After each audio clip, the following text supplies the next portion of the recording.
Let's get focused. Welcome back to episode 3 of the Phelan Focus. I'm here again with my good friend, Chef Melissa Ebele. This is part 2 of a 3-part series. In part 1, Primi, we explored Melissa's journey, how she went from 3 people at her first event to becoming a trusted culinary voice in the wellness circles. Today in part 2, Secondi, we're diving into the realities of entrepreneurship, how to build momentum, making decisions in uncertainty, and pushing through them when the path isn't clear. She's navigated risk, reinvention, and rejection while building Via's Kitchen into a platform that serves, educates, and inspires. In this episode, we'll talk about what it takes to get unstuck, the value of trial and error, and why you don't need to have it all figured out to move forward. You can connect with Melissa on Instagram and YouTube at Chef Via Melissa or through her website at viaskitchen.com. Our focus for this episode is momentum, how to build it, how to keep it, and how to rebuild it when you lose it. Let's get focused. Melissa, I want to shift the conversation. So, moving from sort of your background, your origin story, right? What you and I discussed previously is the Primi portion of our. I want to start to segue it into Secondi. And so for everyone who's listening, this portion of our conversation is going to be primarily looking at, Melissa and I, our perspective of entrepreneurship, developing your idea, developing your concept, and trying to launch your business, and what that experience is like, hopefully to gain some and provide some insights to some of the listeners and the viewers out there. So the first thing I want to cover is getting unstuck and early chaos, and how that relates to your first wins. And it sounds like you've been through several of those. What's your perspective on getting unstuck? I know that from the slew of businesses that I've tried to start, and I'm getting a lot better at this, especially over the last year. And we have a rule in projections called the 20% rule. And the idea is that oftentimes what I've seen in the military, in consulting, and in e-commerce is that when you work with high performing individuals, more often than not, they're perfectionists, and they want everything to be perfect before they kind of kick this thing out the door or they expose it to people.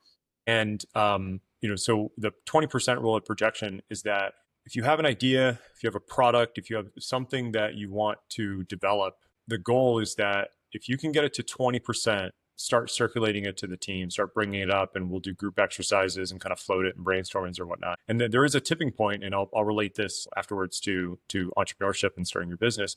There is a tipping point, though, that I've identified that if you have an idea or concept that's not at 20%, it's more vulnerable for people to kind of shoot down and pick apart and whatnot. So, but if you can get to 20%, I feel like that is the early stage tipping point that'll help you get unstuck and at least provide you enough with your idea, your product, your business, your service, whatever that might be. So what are some times that you've experienced either being stuck, getting unstuck, try to avoid getting stuck? What does that look like for you? Yeah, no, and I love that you're actually touching on this because it is critical and important. Before I even fully answer your question, I just want to chime in and say that you don't have to have every single T crossed and I dotted until you launch your business. If you have an idea, whether it be product based or service based, start testing it out. Do it on a small scale. Obviously, you want to think big and think with the end in mind, so to say, but you don't want to have what you would call analysis paralysis, meaning, you're over analyzing, you're trying to perfect every single detail. Because another, thing in terms of piggybacking even on this notion is you don't want to be so hyper focused on getting one specific product or service launched that you're missing other opportunities. You always want to be agile and be ready to pivot. So I guess in terms of getting unstuck, if you kind of keep the notion of agility and pivoting in mind and be open-minded, try things or, test things, do an A/B test, do, something with one audience, something else with another audience, see what sticks, see what people gravitate towards. Everybody is a potential consumer, whether they're a friend, a family, strangers. So do as much due diligence as you can just to sort of see your idea come to fruition, and just try not to get. I love the idea of getting feedback, which can be tricky, especially when you're trying to launch something. And I'll kind of rephrase what we're talking about in a digestible way, pun intended. And with the paralysis by analysis, tell that to our researchers on the projection team. I mean, that is actually the group that we created the 20% rule for.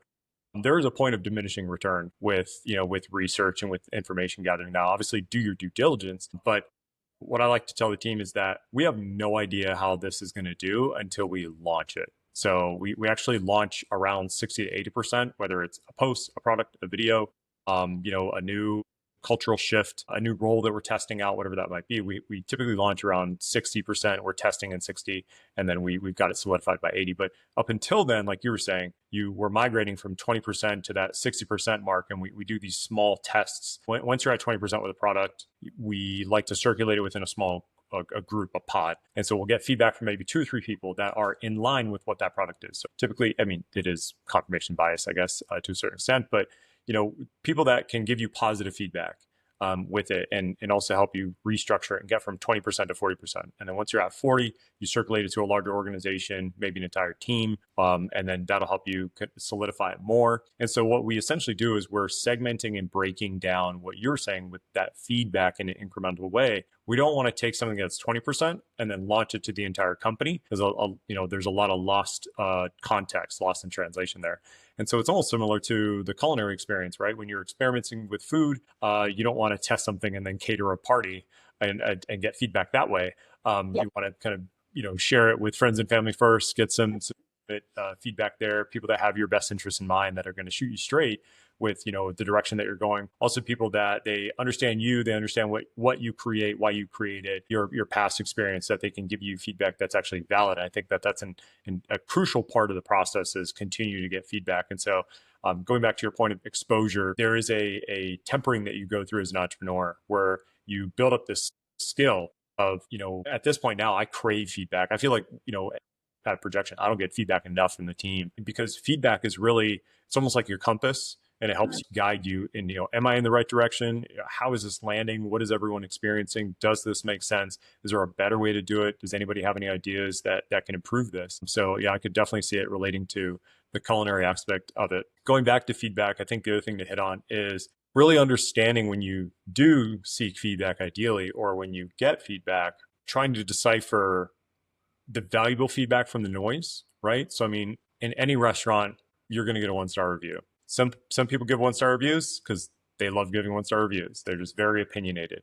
I've heard, some people say, I never give a 5-star. I only give 4s. That way I leave people with the opportunity to grow. And I'm like, okay, well, that's not really realistic feedback. But I think that one of the drawbacks of opening yourself up to feedback, when you do start to kind of expose yourself and your ideas to your different communities, whether it's mentors, supporters, friends, and family, is that feedback comes in a variety of ways, right? I mean, if you could make a dish, ask somebody for feedback, and they'll just say it's too salty, and it's like, okay, that's not really the feedback I was looking for. Valid, but again, I don't know what this person's salt preference is on food. So with that, I think I'll close that with, when you receive feedback, just understand that feedback is relative. It's relative to the community. It's relative to their experience, your experience, and their understanding of what you're trying to create. What is some feedback that you've received in the past that has been beneficial, and some that just hasn't hit the mark? Yeah, definitely. One that's definitely been beneficial, and I'm kind of in a unique position, being a chef with a business background. So I've literally had some clients tell me that my professionalism, because my process when I was doing events full time is I would have an intake phone call with a client. I would ask them to really learn and understand their vision for their event and have it come to life.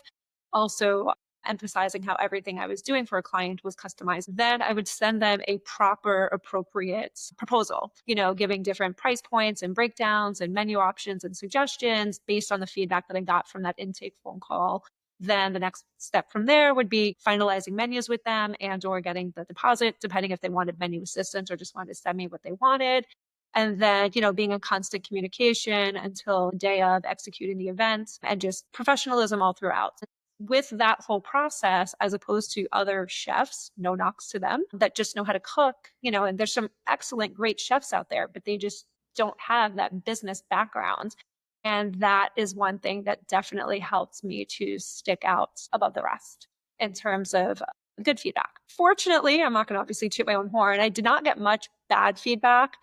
But sometimes when you're doing an event for many, many, many people, getting the food out, most of my events, let me take that back a second, were typically in customers' homes and or corporate office. Corporate offices were typically doing like a cooking class where I would convert like a boardroom into like a makeshift, culinary station. But unlike when you go to a restaurant, you have a professional kitchen, with heat lamps and warmers and all of that.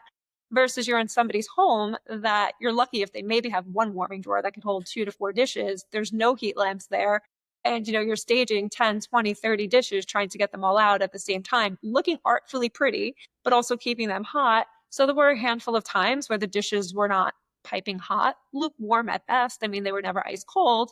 I mean, that was some feedback that I would get, but I mean, unfortunately, given the elements and the circumstance, that was just a reality. I couldn't, unless it was a buffet setup, which just never looks as pretty. And most of my events were, artfully staged dinners. So I'm realizing more and more that I am under-equipped to host a proper dinner party.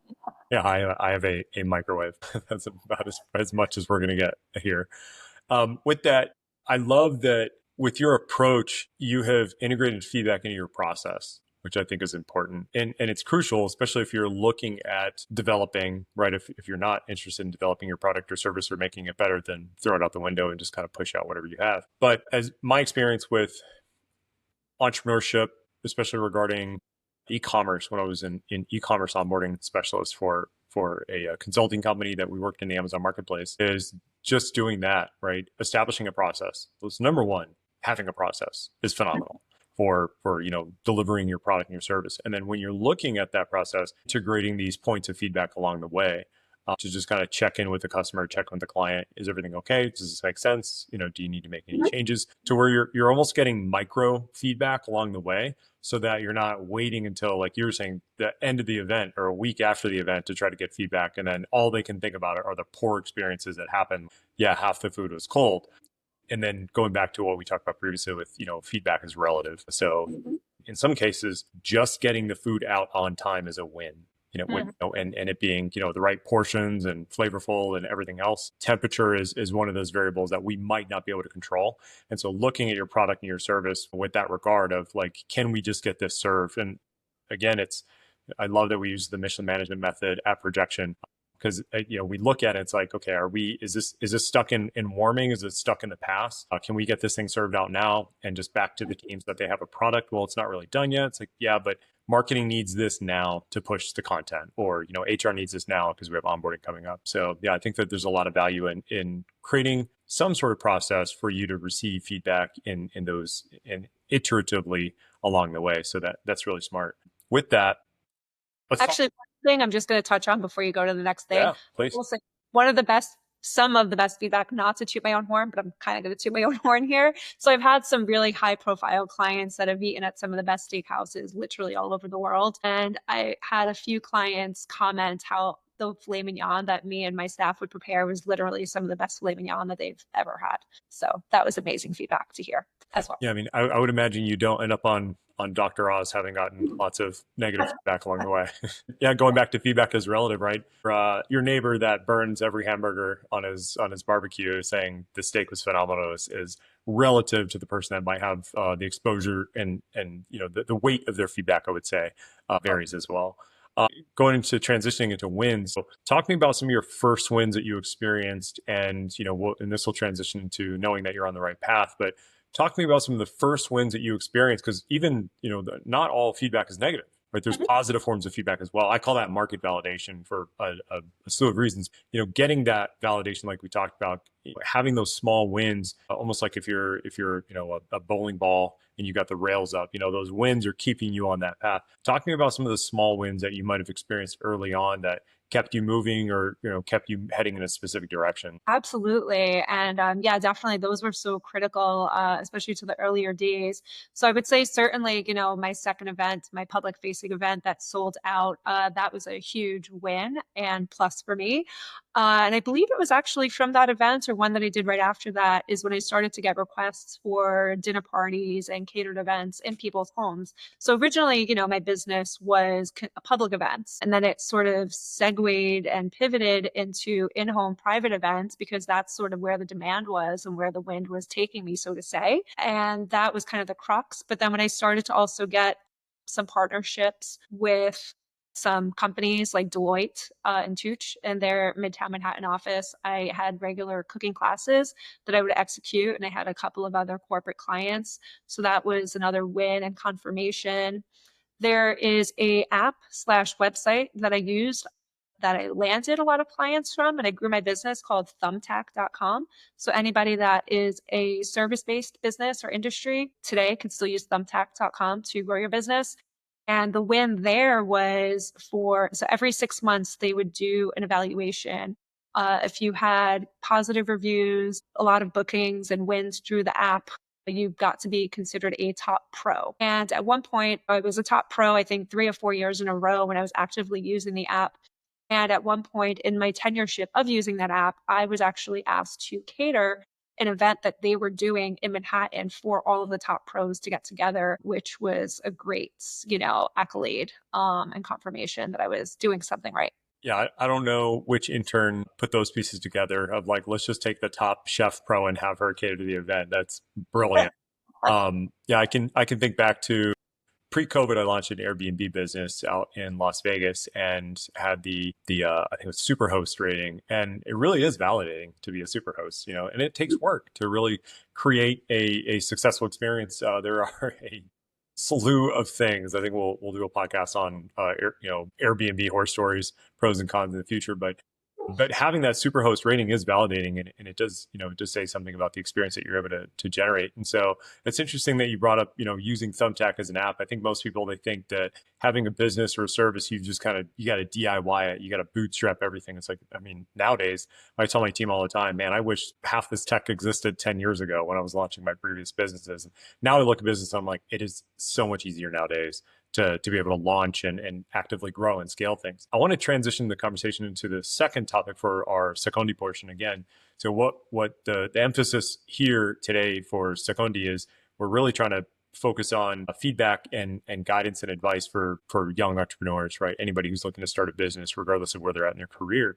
I want to talk about philosophy of growth, strategy. And it sounds like you developed your strategy along the way. I mean, you experienced all of these wins incrementally, and that was really interesting too. And one topic that I want to hit on is that I think that most people, when they launch their business, they're expecting one big payout, or they're expecting one big win. Like, let's say I've got some friends that have a successful videography business in LA, and they're doing phenomenal. But I couldn't imagine them saying, only when we shoot a wedding will we then feel successful. It's all of those small headshots here, maybe a small video shoot for this, and then eventually, kind of working your way up to however you define success. And so going back to your wins and how they've been compounding, right? That's my buzzword. As those wins have been compounding, how did that affect your strategy? Did you have a strategy early on? How did that strategy evolve? And I mean, obviously it's been incredibly successful. So, talk to me about your sort of experience with developing your strategy. Yeah, absolutely. And that's a great question. So, my initial strategy was I had this whole business plan of doing regular, consistent events in dealer showrooms and turning them into experience centers. And I did still do those quite a bit, for the first 2 years of my business. But then when I started to get those requests for dinner parties and catered events, that wasn't in my initial business plan. So much so that when I was first doing them, my pricing was all over the place. I was kind of guesstimating, okay, like you live here, this is your budget. You live in this other higher end area, that's your budget. So I was literally all over the map and just kind of like throwing whatever out there, seeing what's stuck. And oh my gosh, looking back, some events that I gruelingly busted my butt for and pretty much gave away the kitchen, so to say. In hindsight, I'm like, yeah, there was no profit there. But at the same token, I was still young in my business and growing it. And then I would say in 2 years' time, I finally honed in on what my strategy was. I honed in on my pricing. I became a lot more strategic. Then I also started to get, more strategic partnerships. That's when I got the partnership with, Deloitte and other corporate companies. I then partnered with the Alzheimer's Association that I was doing cooking demos at their annual events in some of their chapters. I even, having had my appliance industry contacts, I was a chef for Sub-Zero and Wolf in a dealer showroom in Connecticut. So that was a partnership.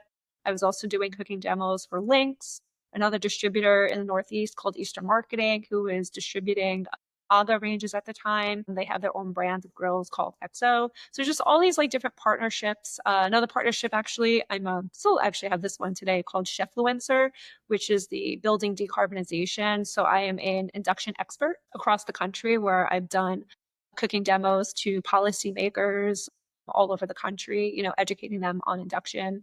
So my strategy, I guess, kind of in summary of what I'm saying is I had a very loose business plan. I was very agile, pivoted a lot. I honed in on my strategy. And even to this day, doing live events as much as I used to, I did them full time for 7 years. But it's not a scalable business that I could have outsourced it to other chefs because when people hired me, they were hiring me for my personality because I also do sing and dance. And on occasion, I'd break out into song and dance at events. So I can't exactly hire another singing, dancing chef to replicate me. But right now, in terms of strategy and being agile, I'm focusing on my online presence to create, more content and then ultimately, sell digital cookbooks and guides and how and do more podcasts like this, get more TV appearances. I'm also the host of a food show called Flavors of New York, which is now getting expanded to being called Flavors of the World.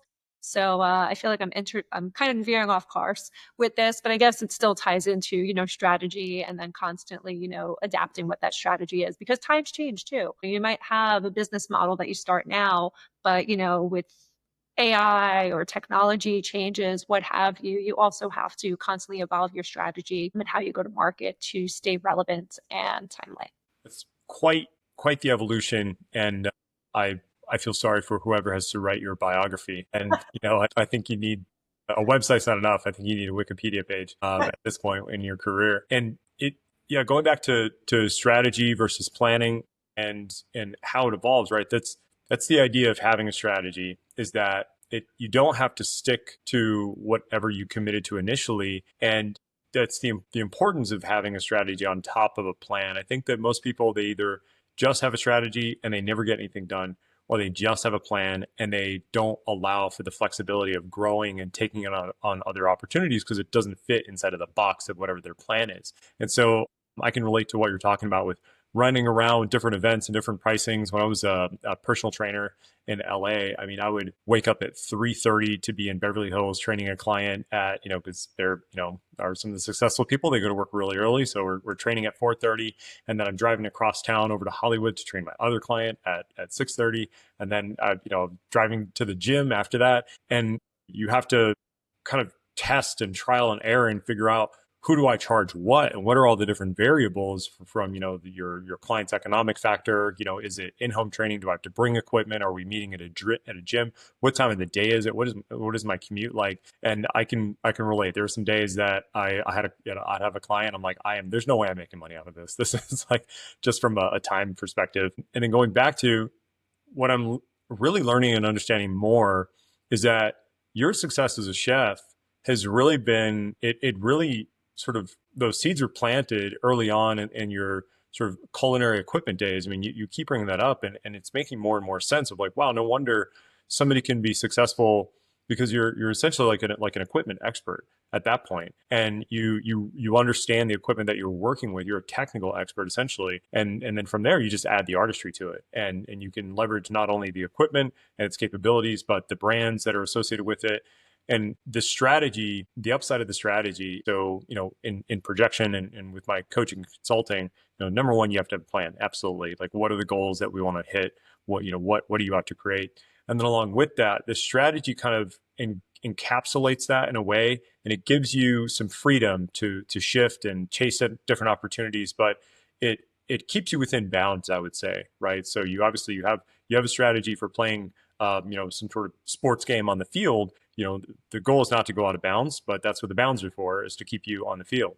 And you want to keep all the action, ideally, I'm not sure, depending on what sport you play, you want to keep all the action in the center of the field. And so it's interesting that you sound like your strategy evolved with your business, and it sounds like it's continuing to evolve. So kudos to you. I'm going back to the topic of not getting stuck and having that strategy. And I would say that a plan helps you get started, and a strategy will help you continue to grow and continue on that path. And your plan is ever evolving and your strategy is ever evolving. And I think you have to balance, those two things simultaneously. With that, I'm sure that not every situation was a win, right? Not all feedback is positive feedback. And so going into resiliency, what are some things you encountered along the way as you were developing your business and your skills and your experiences that you had to kind of overcome? Yeah, that's a great question. The art of saying no, believe it or not, That's a good one. because as a solopreneur, as that being your main revenue stream, you always want to say yes to everything.